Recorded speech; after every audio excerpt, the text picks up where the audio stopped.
السلام علیکم۔ ابو خوشین YouTube channel کے سلسلے لکھت پڑھت میں ایک بار پھر خوش آمدید۔ آج ہم اپنا ایک مضمون کب آئے گی قیامت پڑھیں گے۔ یہ ہم نے غالباً 2015 میں کہیں لکھا تھا۔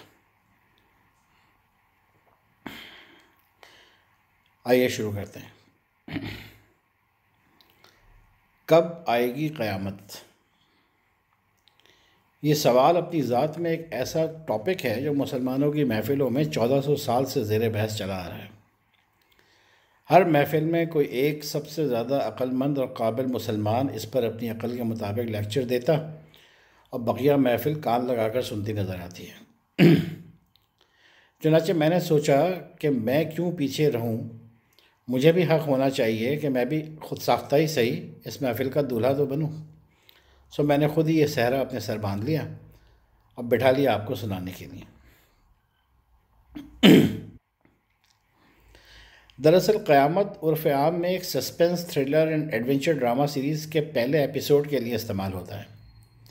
حالانکہ یہ ہے لاسٹ ایپیسوڈ، جس کے بعد یا تو ہیپی اینڈنگ ہو جائے گی یا پھر ہیپی اینڈنگ نہیں ہوگی۔ ہیپی اینڈنگ ہوئی تو سیکنڈ سیزن میں ایک لائٹ رومانٹک سوپ دیکھنے کو ملے گا، اور اگر ہیپی اینڈنگ نہیں ہوئی تو نہ ختم ہونے والی ایک ٹیرر ہارر ڈرامہ سیریز دیکھنا مقدر بن جائے گی۔ قیامت قیام سے اخذ ہوا ہے، جس کے معنی کھڑے ہونے کے ہیں۔ اس لفظ کو اللہ تعالیٰ نے قرآن اور دنیا میں بھیجی گئی تمام کتب آسمانی اور صحیفوں میں روز محشر ہر ذی روح مخلوق کو اپنے آگے سب بستہ کھڑے ہونے کی اصطلاح میں استعمال کیا ہے۔ یعنی جب اللہ کی وہ بڑی عدالت قائم ہوگی جس کا اس نے وعدہ کر رکھا ہے، اس دن حضرت آدم علیہ السلام سے لے کر وہ آخری روح جو اللہ نے دنیا میں بھیجی ہوگی، ایک نئے جسم میں موجود اللہ کی عدالت میں اپنے اپنے اعمال ہاتھوں میں لیے فیصلوں کی منتظر ہوگے۔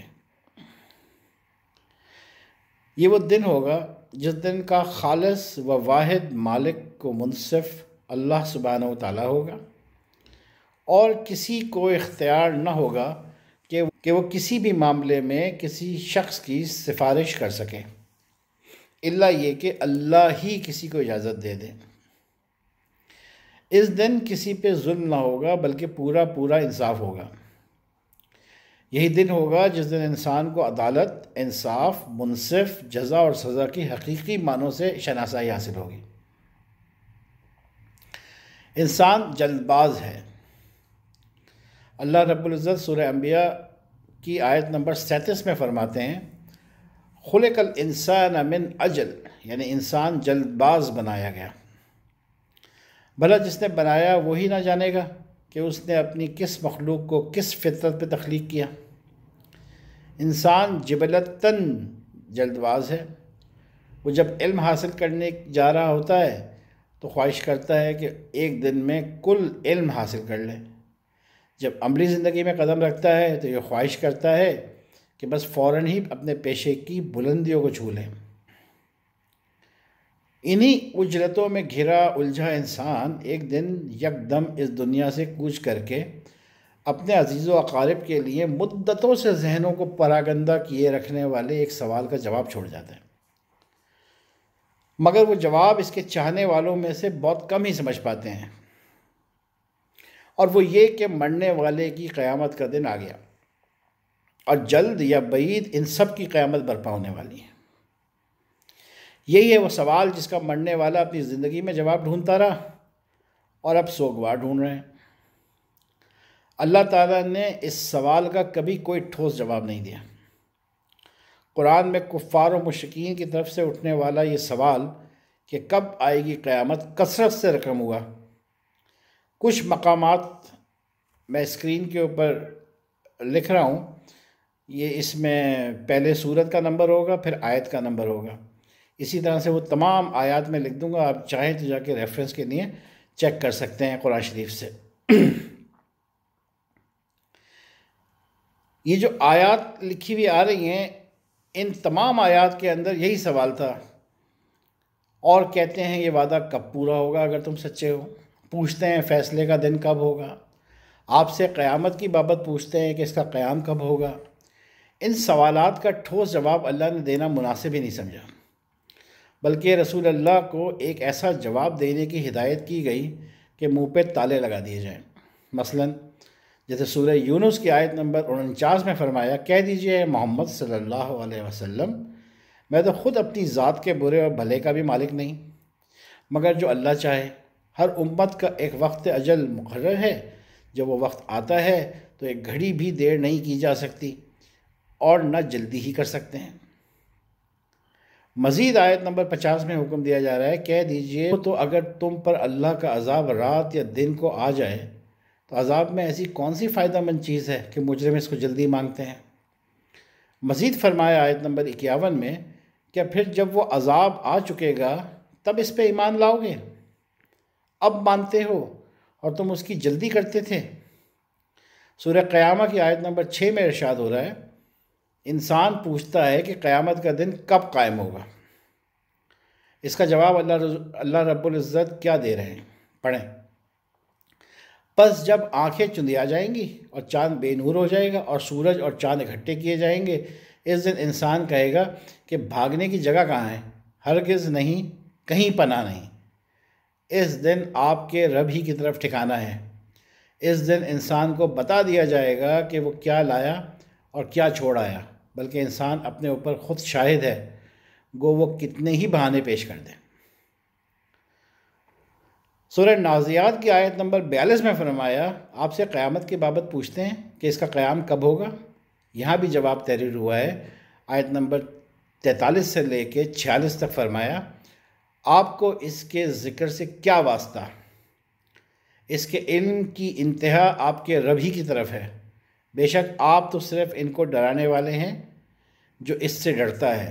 جس دن اسے دیکھ لیں گے تو یہی سمجھیں گے کہ دنیا میں گویا ہم ایک شام یا اس کی ایک صبح تک ٹھہرے تھے۔ یہ آخری آیت اگر سمجھ آ جائے تو قیامت کی حقیقت سمجھ آ جائے گی، یعنی قیامت کا وقت ہر انسان پر انفرادی حیثیت میں وارد ہوتا ہے، اور وہ ہے اس کا اس دنیا سے کوچ کرنا۔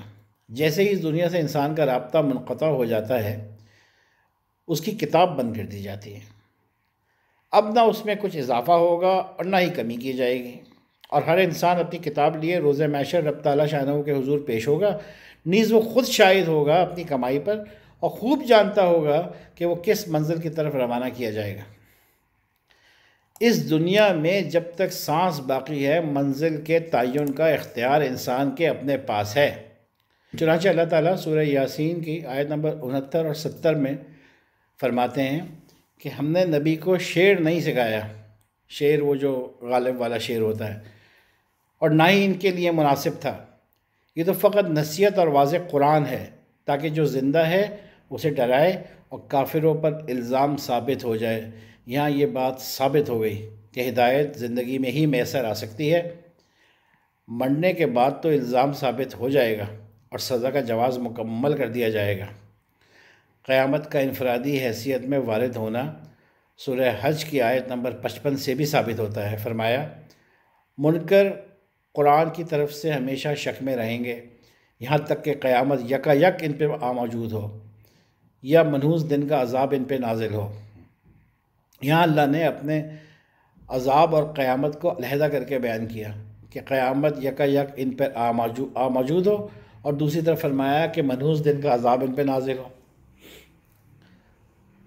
اللہ تعالیٰ نے جس دن قوموں کو عذاب میں پکڑا اس دن کو منحوس قرار دیا، اور منحوست آئی اور گزر گئی، جاتے جاتے منکر و کفار کو بھی اپنے ساتھ بہا لے گئی۔ اب آئے اس دن کی آمد کی طرف اور اس سوال کی طرف جس کے جواب کی جستجو انسان کو کھائی جا رہی ہے، اور پتہ نہیں کیوں کھائی جا رہی ہے۔ اس دن سے پہلے ایک عظیم زلزلہ نمودار ہوگا جو اس دنیا کی تباہی پھیر دے گا، زمین کو ہلا مارا جائے گا، زمین اپنے خزانے اگل دے گی، انسان بولے گا کہ یہ اس کو کیا ہوا۔ یہی دن ہوگا جب زمین اپنے اوپر گزرے حالات سنائے گی، یہی رب الکائنات کا حکم ہوگا۔ اس دن انسان خود جانتا ہوگا کہ وہ کیا کمائی کر چکا۔ اس دن پہاڑوں، سمندروں، دریاؤں، وادیوں، گاؤں، شہر، ملک، بر اعظم سب کو میٹ کر رکھ دیا جائے گا۔ اس کرۂ ارض کو ٹھوک ٹھوک کے چپاتی کی شکل کر دیا جائے گا۔ قبریں کھول دی جائیں گی، پہاڑ روئی کی طرح اڑ رہے ہوں گے، دریا سوکھ گئے ہوں گے، اور ہر طرف افراتفری نفسا نفسی کا دورہ ہوگا۔ کوئی کسی کو نہیں پہچانے گا، سب اپنی فکر میں ہوں گے۔ حاملہ اپنا حمل گرا دیں گی، جانور کھلے گھومتے ہوں گے، وحشی جانور اپنی جان بچاتے پھر رہے ہوں گے، ہر مخلوق اپنی فطرت کو بھول چکی ہوگی۔ انسان تمام کے تمام ایک وحشت ناک عالم میں ایک طرف دوڑتے ہوں گے۔ یہ سختی صرف کافروں پر ہوگی، اور وہی اس کے شاہد بنیں گے، مسلمان نہیں بنیں گے۔ وہ اس عذاب سے پہلے دنیا سے اٹھا لیے جائیں گے۔ لہٰذا وہ تمام جوابات جو اللہ نے قرآن پاک میں رقم کیے، ایک بات واضح کر دیتے ہیں کہ یہ سوال قیامت کب آئے گی اللہ کے نزدیک ایک ناپسندیدہ سوال ہے۔ اس کی جگہ اللہ سبحانہ و تعالیٰ انسان کو اپنی انفرادی زندگی میں اصلاح کی طرف رغبت دلاتا ہے، اور یہ مسلسل باور کراتا ہے کہ سانسوں کی ڈور جب تک جڑی ہے اللہ کی طرف رجوع کرو، اس سے مغفرت مانگو، اپنے اعمال کو درست کرو، دنیا میں رہو، دنیا چلاؤ، مگر دنیا ہی کمانے میں نہ لگے رہو۔ دنیا ایک پلیٹ فارم ہے صاحب، جس سے اخروی زندگی کا سامان جمع کرنے کی کوشش کرو۔ قیامت سے قبل کی تباہی کے شاہد بننے سے اللہ کی پناہ مانگو، کیونکہ یہ دن دیکھنے کے واسطے کوئی اچھا دن نہیں ہوگا۔ اس کے نظارے مشرک کفار منافقین کے لیے رہنے دو، اور انہی کے لیے رہنے دو جنہوں نے اس فانی دنیا کو اپنا سب کچھ جانا۔ یا ایک طرف کامیابیوں کی خوشی سے بہتے آنسو، آسودہ ابدی زندگی کی تسلیہ، مبارکباد سمیٹتے اور شکرانے کا ڈھیر لگاتی جماعت، اور دوسری طرف دہشت سے خشک آنکھیں، یاس و حسرت کے مارے انسانوں کی نواخوانیاں، اپنی کمائی پہ ماتم، دنیاوی خداؤں پہ لعن طعن اور کف افسوس ملتے ریوڑ۔ یہاں بس یہ ہوگا۔ اللہ ہم سب کو ایسی یاس و حسرت کی تصویر بننے سے اپنی پناہ میں رکھے، آمین ثم آمین۔ ایک بات جو میں قارئین کے ذہنوں میں بٹھانا چاہتا ہوں وہ یہ ہے کہ ایمان و عقائد کی مفصل بحث اور مسلمانوں سے اس کے تقاضے تمام کے تمام قرآن مجید فرقان حکیم میں اللہ سبحانہ و تعالیٰ نے صلاحیت کے ساتھ بیان کر دیے۔ کوئی ایک ایسا پہلو جو ایمان سے مطابقت رکھتا ہو اللہ نے مسلمانوں کے اجتہاد پہ نہیں چھوڑا۔ مثلا ایمان اللہ پہ، روز محشر پہ، فرشتوں پر، آسمانی کتب و صحیفوں پر اور رسولوں پر، یہ ایمان کے تقاضے ہیں، اور انہی کا سوال ہوگا۔ کوئی ایک چیز ایسی نہیں جس میں فی زمانہ مسلمان کچھ اضافہ یا تخفیف کر سکے۔ یہ تمام اجزاء اپنی اصل پر قیامت تک قائم رہیں گے۔ اور یہ بات میں مکمل ذمہ داری کے ساتھ کہہ رہا ہوں کہ ایک مسلمان کا اگر مذکورت تمام عقائد پر دل کی گہرائیوں سے ایمان پختہ ہے تو ایمان کے لحاظ سے کامل ایماندار مسلمان ہوگا۔ اعمال تمام کے تمام سنت نبوی صلی اللہ علیہ وسلم سے ہم کو مل چکے ہیں، اور ان میں بھی قیامت تک کوئی تحریف و اضافے کی گنجائش نہیں۔ چنانچہ ایک مسلمان اگر سنت رسول صلی اللہ علیہ وسلم پہ کاربند ہے تو اعمال کے لحاظ سے ایک باعمل مسلمان۔ معاشرتی اعتبار سے اگر ایک مسلمان حقوق العباد کی تعلیمات پر عمل پیرا ہے، اور اس کے والدین، اس کے بہن بھائی، بیوی، بچے، پڑوسی، عزیز و اقارب، دوست، احباب، ملازمین، آجر اور اس کے زیر اثر معاشرہ امان محسوس کرتا ہے تو وہ ایک بہترین مسلمان ہے۔ یہ تین صفات جس بندہ خدا میں موجود ہوں اور نیت اس کی پاک ہو تو وہ مومن ہے۔ یہ عظیم درجہ جو انسان پا لے تو اللہ کا وعدہ ہے کہ وہ جنت میں داخل کیا جائے گا۔ ان درجات کو حاصل کرنے کے واسطے اس دنیا میں پیدا ہونا، مندرجہ بالا اجزاء کو احسن طور پر اپناتے ہوئے زندگی گزارنا ضروری ہے۔ ہدایت اللہ نے قرآن پاک کے ساتھ کامل کر دی، اور اب ہمیں نہ کسی کتاب کی ضرورت ہے نہ ہی کسی نبی کی کہ وہ ہمیں آ کر دین پڑھائے اور عقیدے سمجھائے۔ دین تو قرآن اور سنت سے سمجھانے کے لیے ہمارے زندہ بزرگ و مشائخ موجود ہیں۔ ہمیں ایسے بھی کسی خلیفہ یا ہادی کی ضرورت نہیں جو مستقبل میں کبھی آئے گا اور پھر ہم کو بتائے گا کہ ایمان کیا ہے، طریقت کیا ہے اور معاشرت کیا ہے۔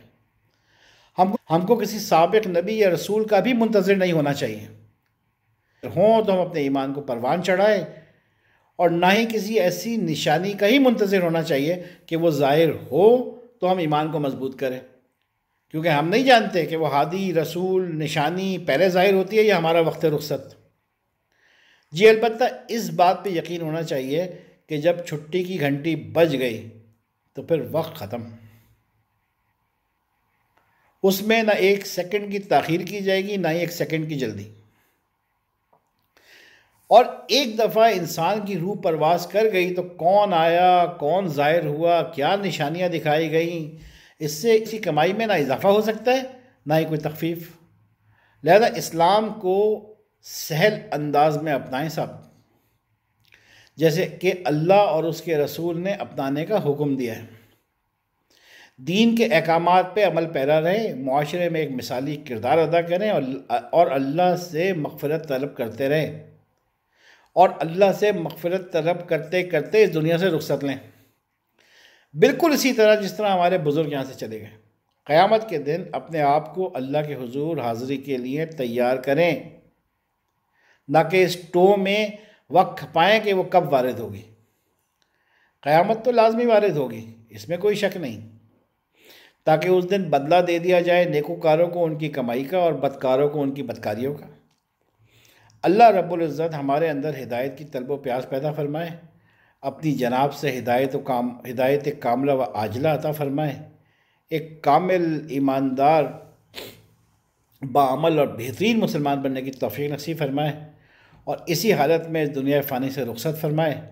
روز محشر ہمارے تمام چھوٹے بڑے چھپے ظاہر گناہوں سے درگزر فرما کر وہ عظیم کامیابی عطا فرمائے جس کا اس نے اپنے نیک بندوں سے وعدہ فرمایا ہے۔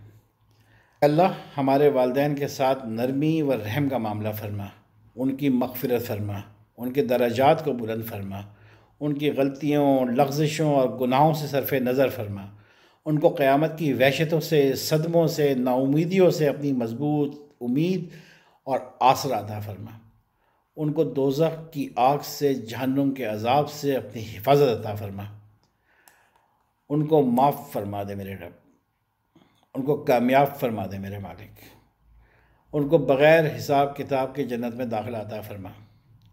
تیرے خزانہ قدرت میں وسعت ہی وسعت، تیری رحم کی انتہا ہی نہیں، تیری عطائی کی بے مثال، تیری غفاری لازوال، تیری نظر کی کیا ہی بات۔ تو رحم کر، کرم کر ہمارے والدین پر، جیسے انہوں نے ہم پر رحم کیا جب ہم کمزور تھے، لاچار تھے، محتاج تھے، جب وہی تھے جن کے آسرے تو نے ہم کو چھوڑا تھا، اور کیا خوب نبھائی انہوں نے تیری دی ذمہ داریاں۔ بس تو بھی ان پہ رحم فرما، وہ کمزور ہے، لاچار ہے، تیرے محتاج ہیں، تو ان کی مغفرت فرما، ان کی غلطیوں کو معاف فرما اور بخش دے ان کو، اپنے فضل سے، اپنے کرم سے ان کو جنت الفردوس میں داخلہ عطا فرما۔ آمین یا رب العالمین۔ خدا حافظ۔